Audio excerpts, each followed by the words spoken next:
Good morning, everybody. I think we're up on Rumble. Are we? I don't know. I'm We trying. have to go live. We're sans producer Robbie today because Robbie had to go to his real job. Are we live? I don't see it yet. Nor do I. I don't know what I'm doing wrong. Robbie's talking to you in the private chat, Ted. I don't see him. I don't see the private chat. Tell him to go on a Telegram. I can't. Refresh the YouTube in StreamYard. It pops and go full. Okay. If you go in the StreamYard. Rah! When we are sans Robbie, it's not the same.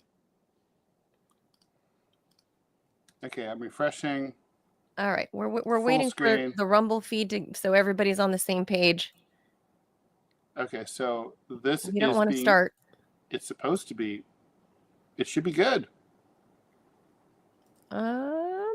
Okay, I see Robbie in the Telegram. Rumble, can you guys see us? I did refresh. Robbie, I did what you said. I don't want to start without we're working out technical difficulties. Yeah, we are. I'm gonna. Oh, hold on. Play. I think I know what's going on. I think I know what's going on. I could buy us some fun time with some music. Don't do that. Don't do that. We need another 30 seconds. Oh, really? Is there a delay that long? No, yeah, there's like over a minute and a half delay between YouTube and Rumble. Oh, really? Between the feeds. So let's see. I'm sharing. Yes, I'm sharing the tab to.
All right.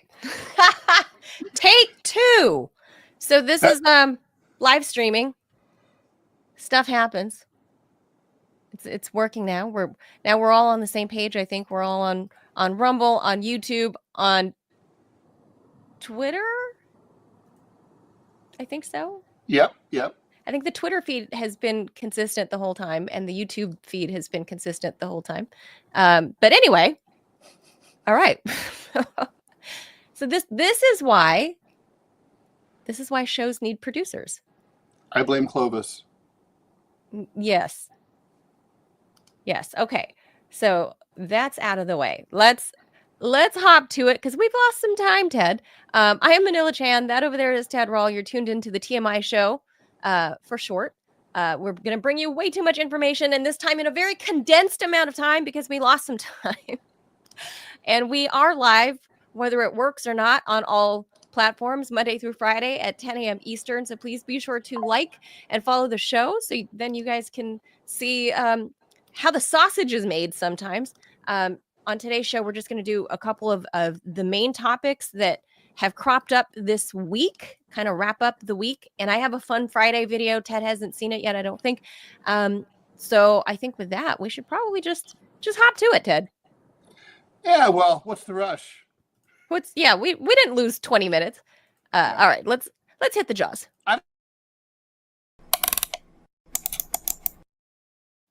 In my defense, I have no idea what happened here. I do not understand it because it all looked fine on my end. So yeah. Anyway, obviously it was my fault. I take full responsibility. Unlike a president of the United States. All right, here we go. From one Florida man to another. Wait.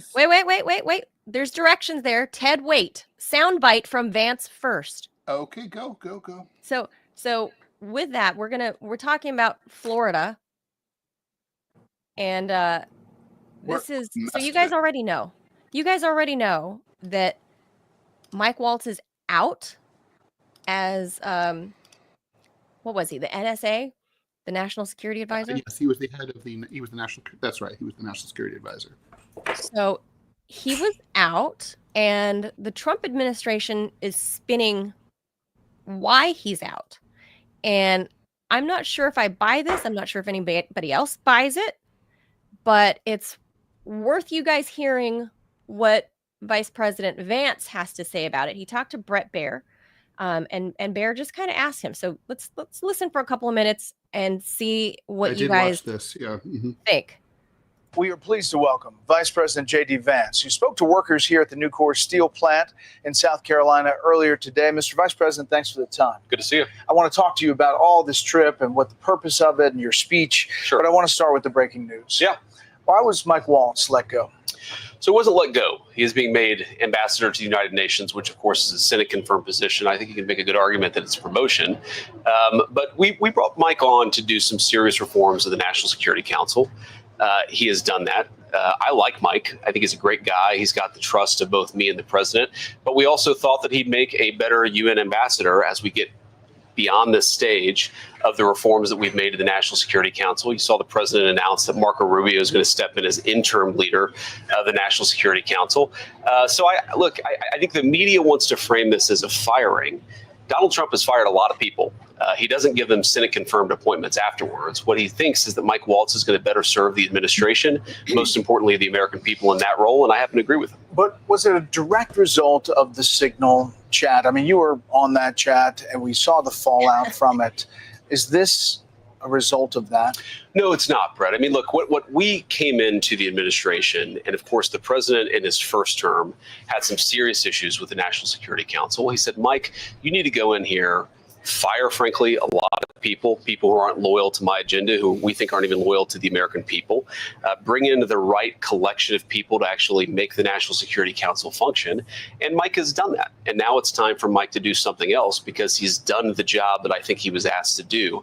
If the president wanted to fire him over the Signal thing, which, by the way, was a total nothing burger of a story, he would have just done it. But he actually decided it's better for Mike to be in this new role. He's given Mike the new role. That's it. So what is the message to allies around the world? I mean, is Pete Hegseth safe as Defense Secretary? Are there other changes coming? Well, again, I think certainly, yes, Pete Hegseth is safe. And I think our cabinet secretaries, you saw yesterday, the president, they're all doing a great job. On Pete in particular, I think the thing that is most underappreciated about Pete Hegseth and the great job that he's doing is we came in with the military with a serious morale problem.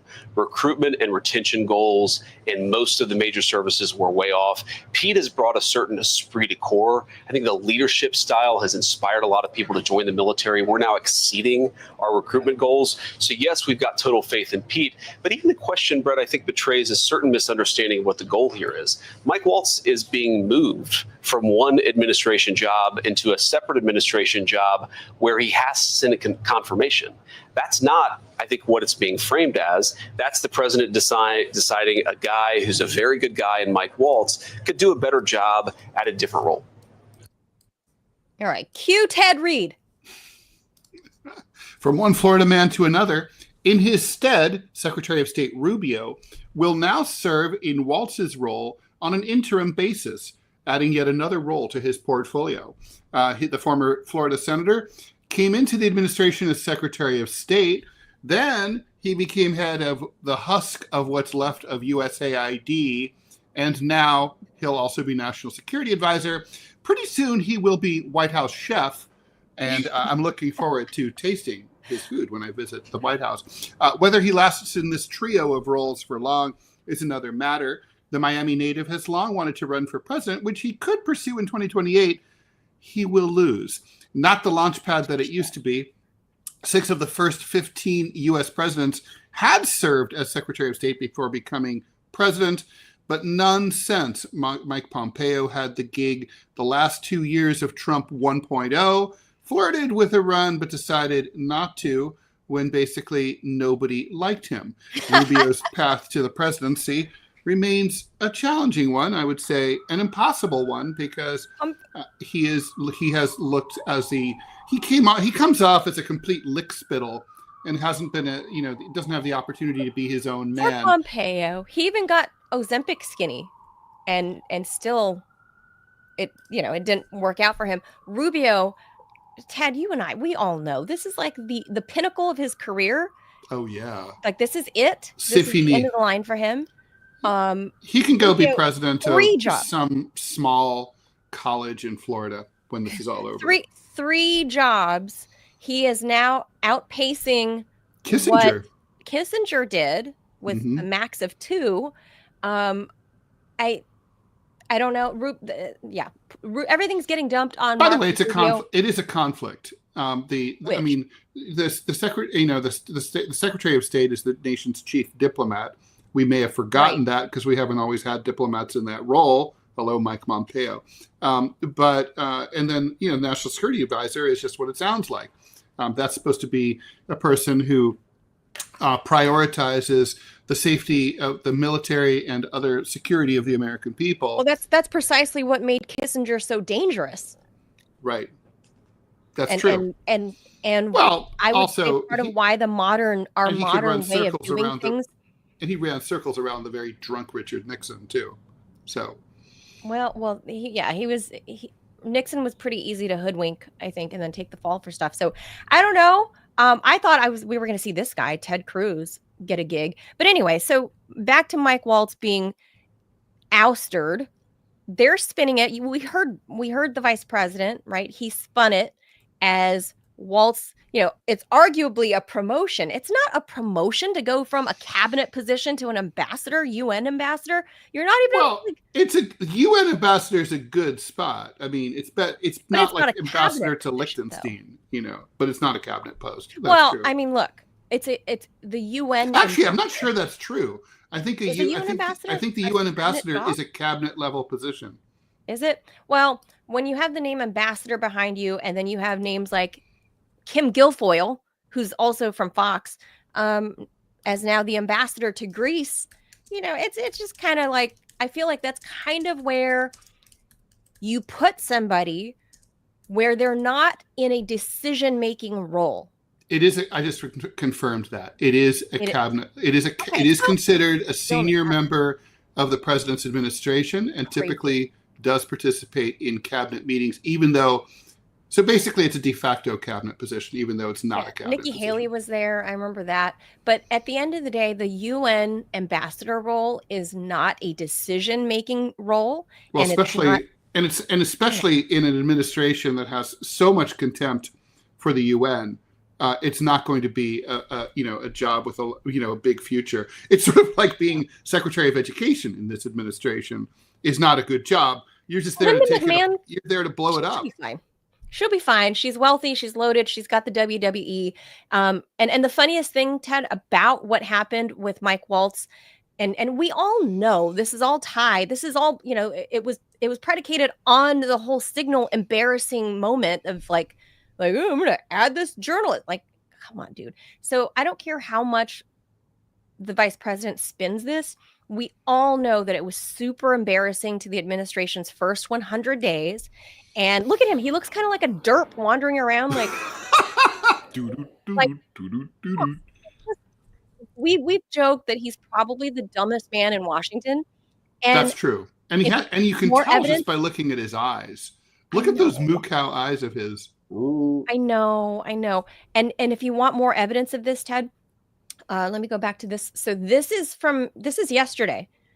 Okay. This is right before Trump made the actual announcement that he was being reassigned.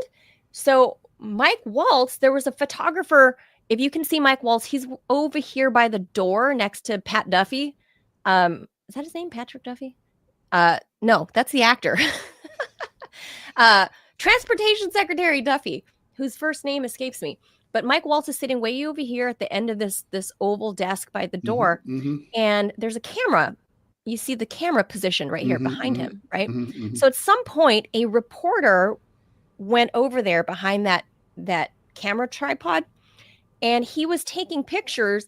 And when he was reviewing his pictures, he managed to get an image of Mike Waltz with his hand below the table on his phone on Signal. No, stop. Yes. Stop. Yes, it just came out because I get it. I've been one of these reporters. You go back and you review your footage of what you got yesterday, and you're like, holy shit, what's he looking at on the phone? Of all the things. He was on Signal again If I were him, this cabinet meeting. Stop him before he signals again. So did this happen before the demotion, or did this happen? Correct. After this cabinet meeting wrapped up and the press gets pushed out, right? Because then it becomes private, closed door. Well, the thing is, the journalist that captured it didn't post about it until today, early this morning. So Mike Waltz's fate was already sealed by the end of this cabinet meeting. Oh my God. But to add insult to injury, there are worse punishments, you know. The dude loves Signal, Ted. I would have personally, I would have sent him to Guam to hold down the side of the island so it doesn't topple over. Yeah. He'll be like Atlas and hold. Yeah, you're gonna be ballast. That's your job. Oh my God, he's so. I don't know what to say about the guy. I mean, I have. So like I said, I've had some encounters with him because we know some mutual people, and I feel bad saying it because I've had some interactions with him on a personal level, like out for a night out, and he's a very nice guy. Was and he very, nice? Very affable. This is before his congressional run, and so I do feel kind of bad saying these things about him, but he didn't strike me as that sharp, but he was lovely. He was lovely that evening that we hung out together with our mutual circle.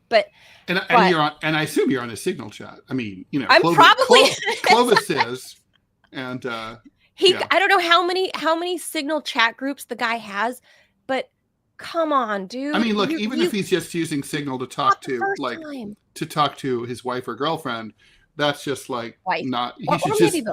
He just should not be on. Yeah, maybe he probably has them in a group. Oh my God. You got caught the first time, and now you're doing it live while you're in a cabinet meeting. With a big-ass camera. You can't claim that you didn't know that camera is right behind you. There's a tripod with a big camera behind you. He is so dumb. I mean, I feel bad. It's a wonder that we haven't been invaded and taken over by like Ecuador while he was national security advisor. I mean, it is truly a miracle. It's a tribute to the fact that no one really is interested in attacking the United States. The surfers in Baja California could be invading right now. Oh, sure, absolutely. And Mike Waltz is just busy. Yeah. So this is the Guamians.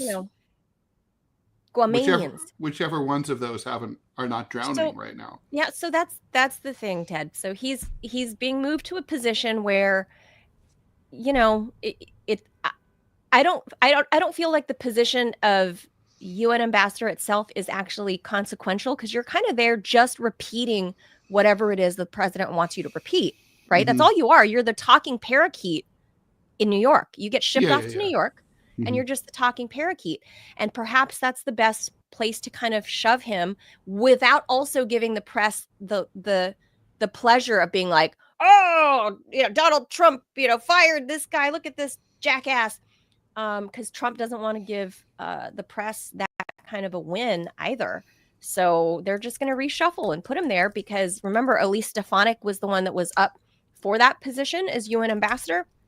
But then they realized the race in New York to take her seat would be too tight, and they can't risk it for, so So they're keeping Stefanik in that seat and just reshuffling. And then we get, the words from President Vance that old Pete Hegseth is safe. So Mm-hmm. I guess they're really satisfied. I mean, I feel like the DOD boss needs a little more heft than to say he's boosted morale to, increase people signing up to be in the military. I feel like you need more than that to say you're that's all, right? That's all he's ever done. He's been just an officer in the military. C'est tout. And he was a Fox News contributor. Well, no, he hosted the Weekend that's Show. right. No, he was a congressman. I keep forgetting that. In Florida. Oh, no, Mike Waltz? Oh, you were talking about Mike Waltz. I'm talking about Mike Waltz. Just like who is this idiot? Like how is he? Mike Waltz was a Green Beret. I mean, decorated soldier. He was a great soldier. He was a Green Beret, decorated soldier, led a platoon, all of that. But that is very different. I mean, he was like I said, I knew him before he became Congressman Waltz. And I was shocked when he announced that he was running, because I was like, oh, that's interesting. Like, how is he going to handle answering questions and stuff? Because he didn't seem like the most, agile on his toes, on his mental toes. Maybe he was agile on his toes as a Green Beret, but not metaphorically. So, No. So there's that. By the way, there's something notable about him. He's a big pro-Israel dude. So yeah. Well, most of Trump's cabinet is. That kind of sucks. So that's going to be that. So there you go. All right, let's move on. All right. There's been a fourth round of talks between the United States and Iran over the nuclear program. That has been postponed, however. Iran said that the two countries, along with Oman, who are brokering the talks, decided jointly to put things off for logistical and technical reasons. The U.S. said that the timing hadn't been confirmed in the first place. Trump, meanwhile, is threatening action against anybody who buys oil or petrochemicals from Iran. And there are fresh sanctions now on companies that it claims have been dealing with Iran. The foreign minister there, Syed Abbas Araghchi, said that Iran still has determination to secure a negotiated solution. In fact, we're more determined than ever to achieve a just and balanced deal, guaranteeing an end to sanctions and creating confidence that Iran's nuclear program will forever remain peaceful while ensuring that Iranian rights are fully respected. However, a spokesman for the State Department said that the meeting the next round is expected in the near future. Oman said that they'll let everybody know when there's a new date. So it's not that the talks have broken down, because everybody seems to want things to work out, but there's growing doubt inside the Iranian government about exactly how useful this is going to be. They don't like the new sanctions, and they say that the U.S. has contradictory positions. That seems like something that's not unusual for the U.S. And so anyway, part of Trump's maximum pressure towards Iran, the new sanctions target entities said to be involved in the illicit trade of oil and petrochemicals. So, I think this is the Iranians not really understanding Trump and the way he does things, and just basically barks at both sides like a realtor to try to get the deal closed. If I were talking to the Iranians right now, I'd say I wouldn't make too much out of that. Those new sanctions. Yeah. Well, no, like let's compare this to how the Russians are handling Trump, right? They understand that Trump has to play the media game, right? Yes, and that he does play the media game, and he does it very adeptly. But I don't think the Iranians have the same outlook on that or view about, he might, say one thing on this side of his mouth and then go to them and say something else on this other side. But sure, is hypocrisy a mainstay within U.S. foreign policy? Absolutely, of course. No doubt. But when it comes to Trump, the caveat is that he does things oftentimes specifically for his I don't even know if there's much of a MAGA base anymore after, we've talked about this on the show, but at least for domestic consumption on one side when he talks, and on the other side, it's his actual deal-making side where he wants to, I think that's what he's looking at. He wants to be the deal maker in chief, and that for that to be his legacy, he wants to be the guy that, like, I brokered Middle East peace. I solved the Ukraine war. So that's what he wants for sure. That's going to be his lasting legacy. I don't think everything else, I don't think it matters, but I think the Iranians are reading this wrong. They already know, that if they dangle the carrot of working with Iran, making nice, like, hey, we're not trying to develop nuclear weapons, but we have all of this crude oil and petrol, like we can make petrol deals. We have other, other minerals. You made a deal with the Ukrainians who don't have any infrastructure to get those minerals. We have the infrastructure.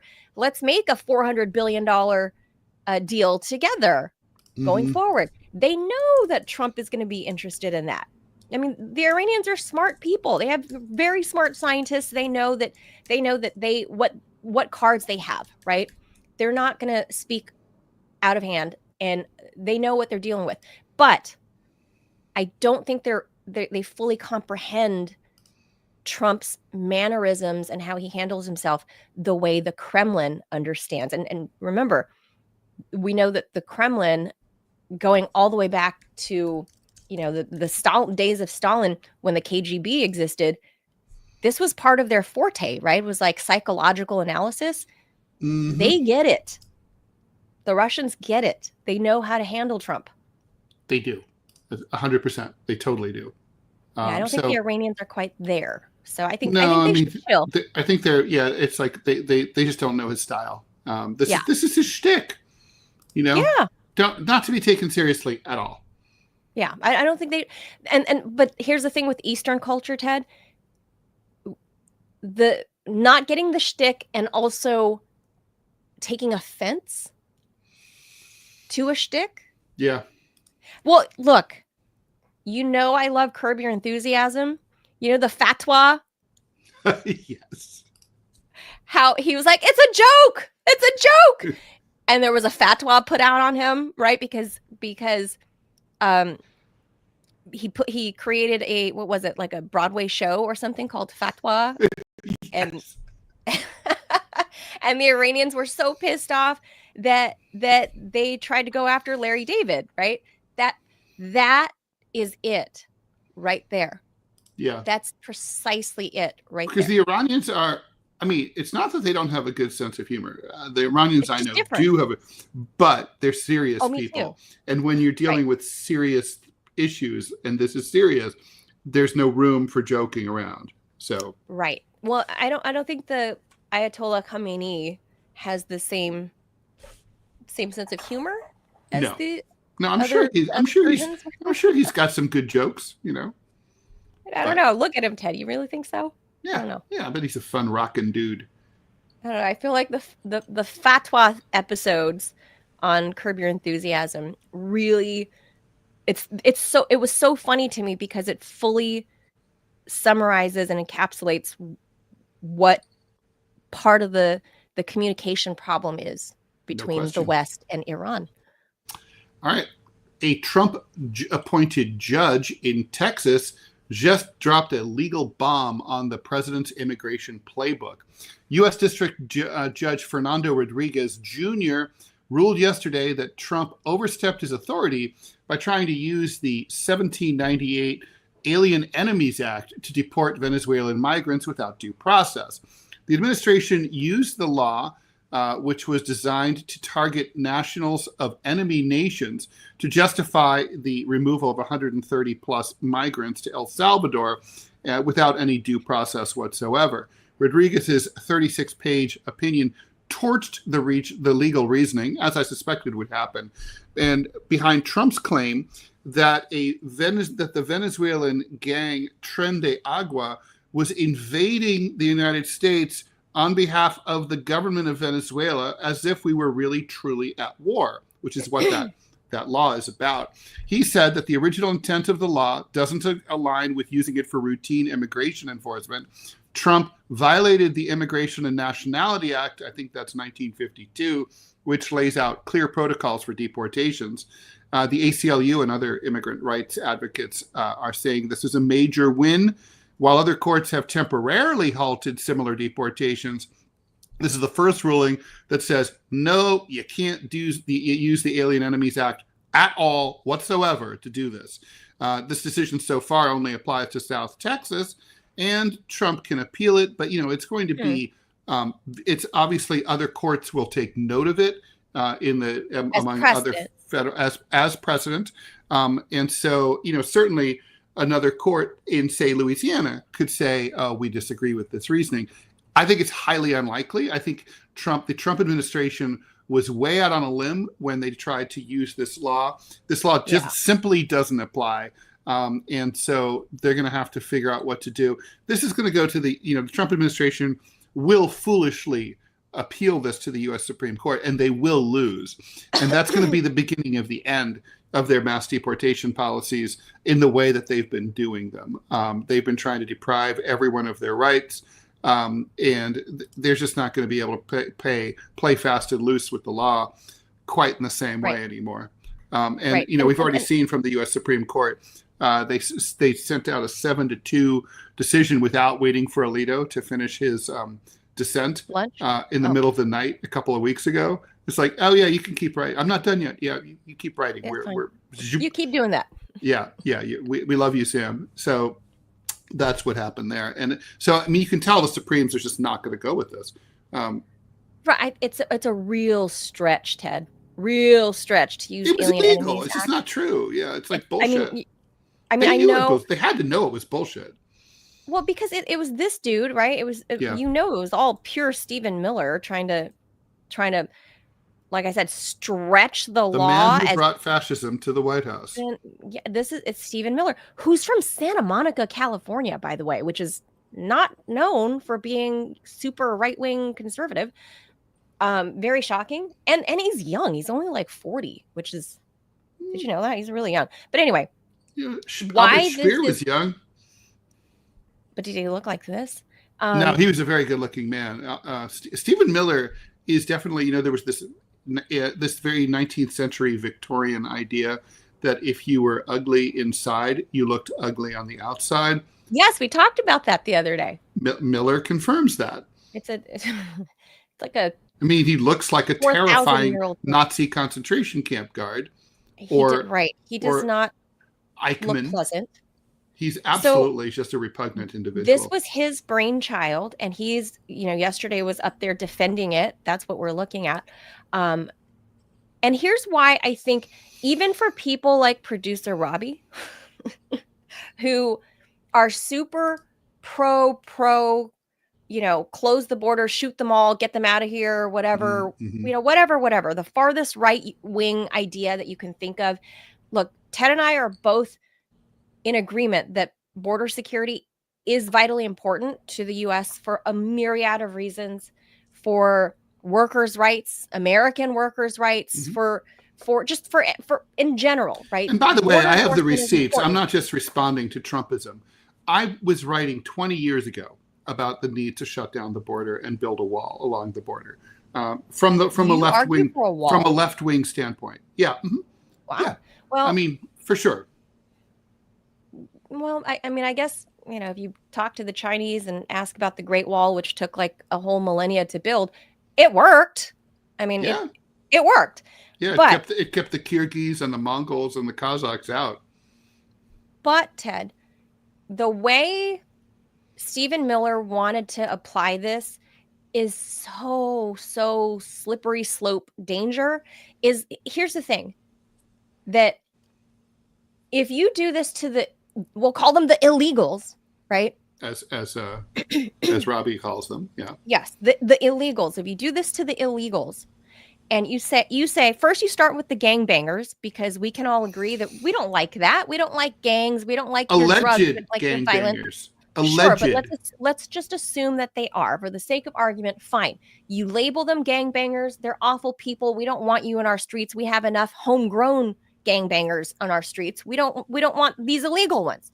So fine, you use the Alien Enemies Act, but then here's the thing: they're illegals.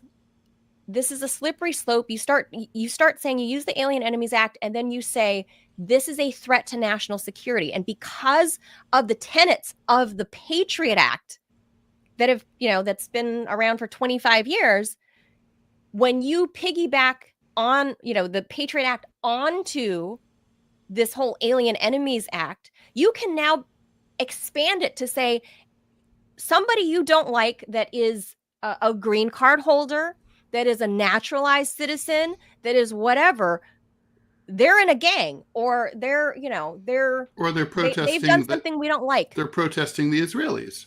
It could be anything, right? Because now it becomes like this expansive thing, and then you say that person, that legal immigrant, that legal person that's here, that's been here their whole lives with a green card, that's been here, that's a naturalized citizen, U.S. citizen with a U.S. passport. The administration is throwing lots of.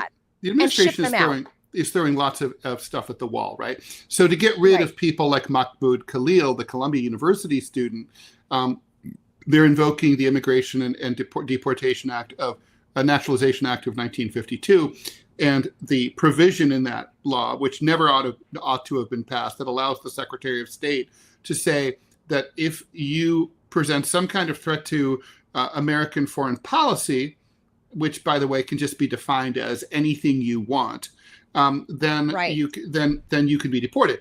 That's what they're using against the Gaza protesters, right? They're not using the alien, but they can't do that to the Alien Enemies Act, to the Tren de Aragua guys, the alleged, because those guys, what do they have to do with foreign policy, right? They're not protesting anything at all, even assuming that they're guilty. They're just gangbangers.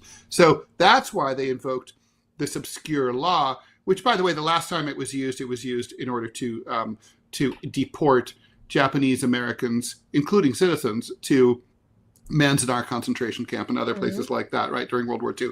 This is a terrible law, should have been repealed a long time ago. But so the administration is just trying to, they're just playing fast and loose. They're not able to do this. The truth is they don't have any grounds to declare these guys enemies. All they want to, what I don't get is this. These are illegal. If they're illegal immigrants, you can deport them. You just have to go through a process, and there is a process for deporting illegal immigrants. It's not like illegal immigrants are allowed to stay here forever, but they get hearings. They can argue for the right to remain. That's all that Trump is trying to stomp all over. It's not like anybody's saying, nobody's arguing that illegal immigrants can't be deported. It's like that's no Democrat, no leftist, nobody. It's like what we're saying is, you came here. Now that said, okay, all that aside, the problem I have with all this is look, I don't think Democrats or Republicans should have left the border open. I think Biden was ridiculous to have left the border open. I think these mass amnesties were stupid. But all that said, okay, the people who did these policies are former and past presidents, and they were, and those people are the people who should be held accountable for this policy. The people who are just trying to save to get ahead, get some money for their families and send it back home, they're not bad people unless they've committed any crimes here. So I feel like we told people, okay, you can come in. We let them in. And then now suddenly we're treating them like criminals. We said they could come in. That's my problem with the mass deportations. It's look, change the policy, close the border, legal immigration only, lots of legal immigration, find out who's coming in. Don't let in any criminals. Check everyone's criminal record. Try to get people whose skill sets match what employers are looking for. Well, that's why you have to tighten up the border security. But the point is that the Trump administration is being cruel to individuals who didn't do anything wrong. They're just trying to they're just trying to survive like we all are. And that's the part that's gross. Right. It's just, for me, they're not following the law themselves with not giving these migrants, legal or not, their due process. The point is, when you're in the United States, the laws of our land are now applicable to you, as well as the Constitution. They are applicable to you. Any and all that are within our borders, the words on the Constitution are applicable to anybody that's in here, not just American citizens. And to me, that's, that is above all the most important part. You can't change the fact that they're here already. Like, you can make the argument that, well, they shouldn't be here, so it shouldn't be applicable to them. But that's not what the law says. The law says anybody that's on U.S. soil, these laws of these lands are applicable to all that are here. Like, I'm obviously distilling it to its most basic fundamental core. I'm not quoting word However, for word. that's true. But that's what it is. Yeah, there is no distinction between, even criminals, even convicted criminals have civil rights. Convicted criminals from, like Venezuela, Greenland. They could be from Greenland, whatever. Even You Greenland. could be a mass rapist from Canada, and you're here. There's still due process, and you are afforded that by virtue of being on U.S. soil. And it drives me nuts being the child of, yes, legal immigrants, sure. But I'll tell you, even my mom asked me the other day, she's a U.S. citizen. She's been here like 47 years. She was like, I heard Donald Trump is deporting, naturalized citizens. Is that true? And I said, we're not there yet. Well, it's imminent. What? Well, he's already deported full-fledged U.S. citizens. Babies, right? And but this is 3 before of the them, babies at least, were that we know of. Yeah. This is nuts. Without affording the babies their due process, some of them half American by half American blood, I'm saying, by way of their daddies being American, not naturalized, being American dads, U.S. born dads. So therefore, those kids being plopped out here on U.S. soil, they are American citizens in their own right, but then because their daddies are American, they're also American that way. So this is a very slippery slope. And I think this is ultimately what Stephen Miller, the architect of all of this, had in mind, is that because once you open that door, Ted, as we've seen with the Patriot Act over the past, 24 years that it's been around, or 23 years, it opens the door. Once you give them that power, they will never relinquish. They will continually add to it. And so if you allow this shit to fly, the Alien Enemies Act, to say, oh, you're a threat to national security. This guy is, and that guy, and that lady over there. And then give it 2, 3, or 5 years, 10 years from now. Well, this green card holder is a threat to national security because we are now at war with Iran. And this guy says we shouldn't be at war with Iran. And he's a green card holder. Let's get rid of him. Well, he's a threat to national security. So that's not even good. So that's still, that still has to be adjudicated by the courts. And I think that's going to be tricky for the U.S. Supreme Court to figure out, because the law does give the government an incredible amount of latitude to define these things. So the question is going to be, will the Supreme Court set some sort of standard and say, look, this law is unconstitutionally vague? Mary Trump, the deceased former sister of Donald Trump, late sister of Donald. Judge. She was a federal judge. She had ruled that this law in another context was unconstitutionally vague. And I agree. I mean, one of the principles of the law is that if a law is too hard, you can't really follow a law if you can't understand it. Like, let's say, for example, there was a traffic law that said, just don't drive too fast. And you're like, well, okay, but how fast is too fast? You have to define it, right? So that would be unconstitutionally vague. So this law is like, well, what violates, what hurts now? What is American foreign policy? What is national security? And what hurts it? Where is the line for national security. That's the thing. Like, And like, where honestly, is that like line? the Trump administration is arguing, for example, that Mr. Khalil is harming the American foreign policy of fighting anti-Semitism. I mean, it comes new. I mean, nothing wrong with fighting anti-Semitism, but I've never heard that this was a foreign policy of the United States government. Right. And foreign policy, you could just say, well, you know, I mean, it's like, I think it's bullshit. And I think and the question is, will the court call them out? I do think the court has an opportunity now to make a landmark ruling in the same way that it did with the Miranda decision, where because you have the right to remain silent, but people didn't know it, the court decided, okay, we're going to codify this. We're going to come up with a code and say, okay, if someone's detained or arrested by the police, that they have to be informed of their rights. We have to lay down some rules here, so otherwise this doesn't work. And I think this situation is similarly out of control.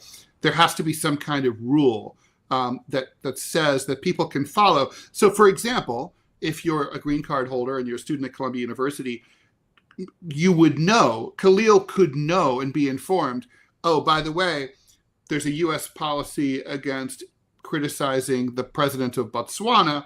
And if you criticize the president of Botswana in any way, shape, or form, you could be deported. Before he decides to criticize that Botswanan president, he knows what he's doing wrong. If he decides to do it anyway, then he's at risk. But like, you know, if you're just nobody knew until 2025 that you might be deported for protesting for the rights of Gazans not to be killed by Israel. Right.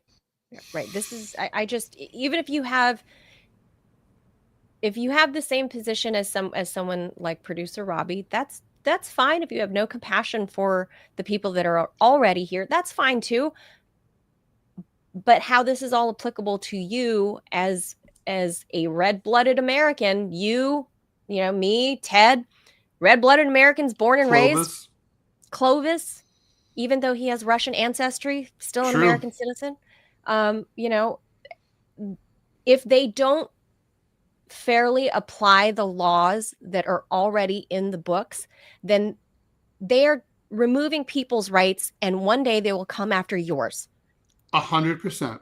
History is very clear on this point. Absolutely. So that's that. All right. I hope they stick to it. And last, yes. Oh, well, penultimately last, Nayib Bukele, the millennial strongman president of El Salvador, has many admirers. At least 1 million of them now follow him on Instagram. The account Bukele 2024 posts videos of Salvadorian gang members in prison, their heads shaven and their faces crawling with tattoos, crouching or cowering half naked in the cells or yards of El Salvador's maximum security facilities. The gushing comments under these videos come from Salvadorians, more than 90% of whom currently support him. He's now in his second term, but many also come from outside El Salvador.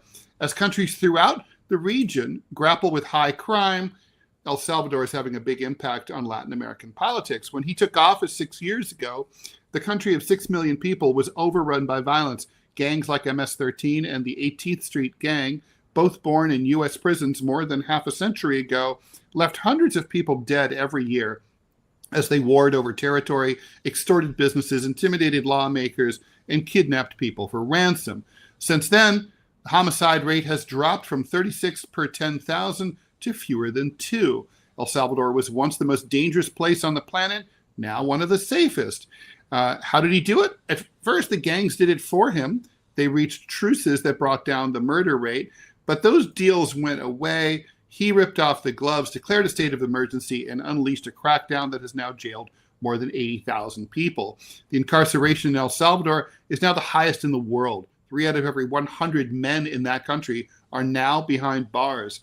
Human rights groups say his mano dura, strong hand, approach has been a disaster. Arbitrary detentions, torture, abuse. More than 8,000 people have been released after being wrongfully incarcerated. And a lot of people say that actually there's a lot more people behind bars who didn't do anything wrong at all. Bukele, who describes himself as the world's coolest dictator, has also chipped away at democratic checks and balances. 2020, he sent the army into Congress to intimidate lawmakers into passing a stricter crime bill. A year later, his hand-picked judges said that he could avoid and ignore term limits and run for re-election. Last year, he won by more than 70 points, delivering his New Ideas Party a supermajority in Congress. The region is taking notice. In Ecuador, where cartel violence has gone up in recent years, President Daniel Noboa won re-election in a landslide with a state of emergency modeled on what's going on in El Salvador. In Chile, crime's also a big problem. He's viewed positively by 80% of Chileans. Half say they want someone like him to run their country. According to the polls, he's the most popular Latin American leader in Colombia and also in Peru, where more than half a dozen new parties have named themselves after him. Concern about crime and violence is rising across Latin America. The causes are, of course, different depending on which country you're talking about, but there's economic dislocations stemming from the COVID pandemic, surging cocaine production, and social tensions created by the mass exodus of Venezuelans around not just the United States, but also around Central and South America. And crime has gone up and everybody is scared. A new survey released by Latino Barometro showed that a third of the people across Latin America say they or a relative have been a victim of violent crime over the past year. That's the highest in nearly a decade. But can buquilismo really work in other countries? Maybe not. El Salvador is kind of a unique country. It's tiny. The gangs aren't very powerful or entrenched or well-armed as they are in other countries. And even if it can't be replicated in practice, perhaps the political vibe can be. There's elections in 4 countries over the next 18 months. Chile, Brazil, Colombia, and Peru are all going to have elections. So we'll see if this kind of strongman approach works there. I hope not. Well, I'm of mixed feelings on this because I don't want to use the terms that people like Joe Biden and Kamala Harris used about like saving democracy, because I think that's such a vague term. And how do you define democracy? How does George Soros define democracy? How does Tucker Carlson define democracy? So I'm going to stay away from saying, this is a threat to democracy, because I think that in and of itself is dangerous language. But what I will say is, love him or hate him, he is, as unpopular as he might be among the American left or the Democrats here in America, he is popular at home. And that's what matters, is that whether we agree with how he does it or not, he's running his country how he sees fit, and the people have responded. So some could argue that is the definition. By definition, that is democracy, and democracy has spoken, right? He won by a huge plurality of votes, right? So, what was it? They said 70% more, or 70 points higher than the next guy, enough that the courts were forced into allowing him to run because the people demanded it. So long as I think the West, as long as America stays out of it, it's not our place to judge or tell them how to run their country. I think the U.S. has had such a long and dirty history with all the dirty wars and everything in Latin America that whatever they're doing, they need to do it themselves. It's their own thing. And if this is what's working for their country, and this is what the people seem to like, even if it sounds authoritarian to you or me or whatever, and he jokes and calls himself a dictator or whatever, so be it. It's not our country. We're not their voting base. It's not for us. It's for the Salvadorans, for they're choosing. This is their democracy and how they want to define their democracy. And Americans should probably shut up. And if it's popular and works, across Latin America, for different whatever neighboring countries. If it works for them, whatever. The U.S. should butt out. I agree. I don't like him, but I'm not El Salvadorian, so it's not up to me. Right. Yeah. I mean, I guess is he the first or second? So the Daniel Noboa is also a millennial. Nayib Bukele, I think, is only like 40, so he's a millennial. We're seeing a lot of young leaders come out of Latin America instead of like here in the US where we keep picking like people that are about ready to be rolled off to, the geriatric homes to get their banana pudding. Latin America is young. They are a young average age demo, right?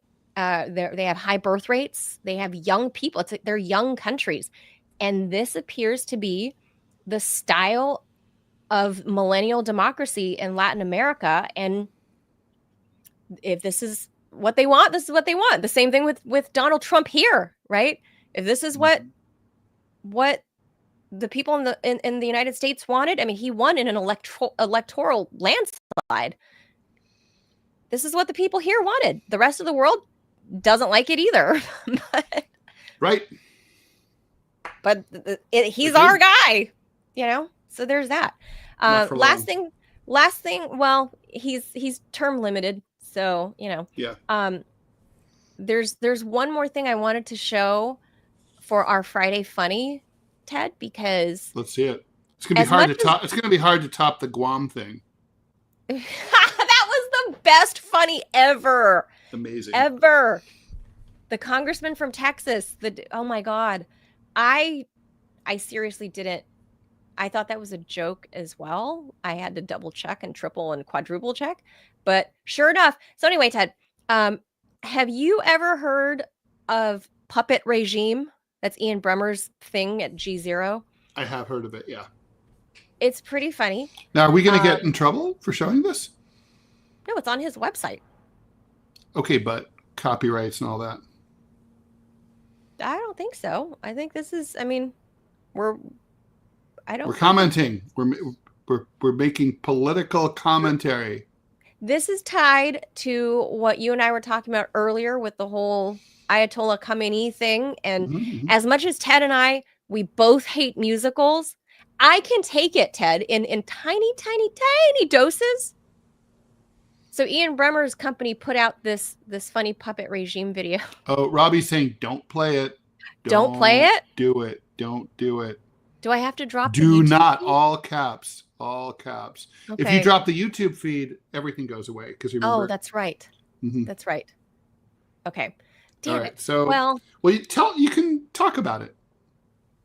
Well, you guys should go see it. It's kind of funny at his G0 website here.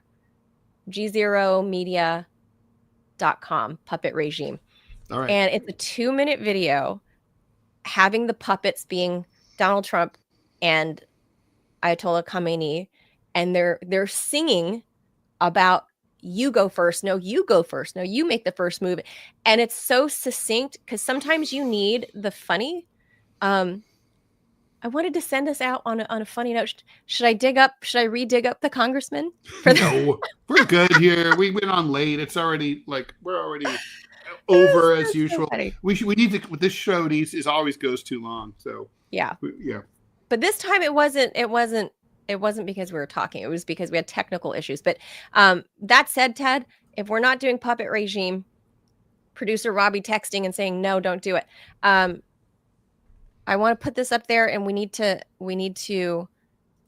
thank the YouTube viewer, Reginald Pack. There you go, right. Ted.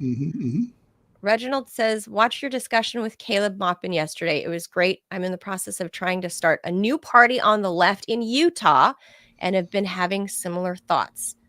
So thank you for that support, Reginald. Appreciate it. So that will do it, I guess, for us, Ted. And if the new party starts, maybe it'll be the Ted Rall left party, whatever it's called. Let's not do that. But you don't want to do that? Yeah, I mean, parties shouldn't. A political party of the left shouldn't be personalized. It should be for the people. That's fair. But shouldn't somebody name it? Sure. And we can give it a name. I mean, there's all sorts of good names. I mean, we can call it anything we want. I mean, there's always the New Progressive Party would not be a bad name for a party. NPP. NPP. I don't know. There used to be a Progressive Party, although, Well, maybe revive one of those dead party names and just the Labor Party, Maybe. I mean, all across Europe and Latin America and stuff, they have Labor Party. We're like the only country that doesn't. So, maybe could be good. I'm going to look at the list of names of leftist parties, biggest leftist parties in the world. Like, remember, what did Andrew Yang try to start? He tried to start one. Oh, he did. He's kind of a derp.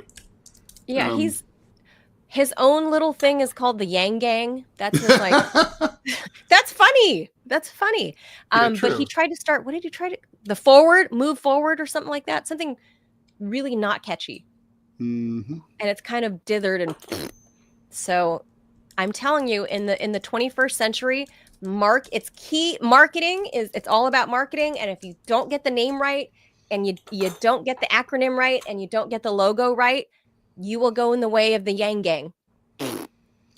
There's always like big Lao Party, right? The People's Revolutionary Party, the LPRP, 350,000 people. That's too many letters. Not small.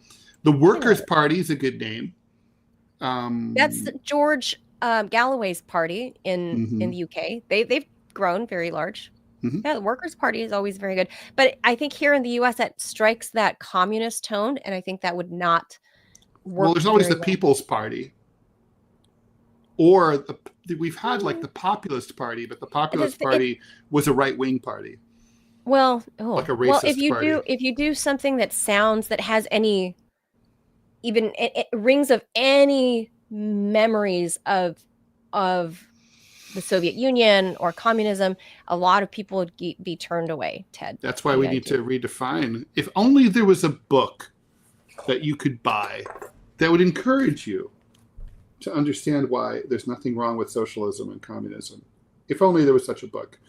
Available on Amazon, at a bookstore near you, and at Rall.com if you want your own autographed copy. 40% of American youth are not afraid of socialism. So there you are. Anyway, that's going to do it for us. Thank you guys for sticking around. Do we have an ad to read? Do we need to do that for Rumble? Let me take a look. We got to double check because we don't want to get in trouble with the sponsors.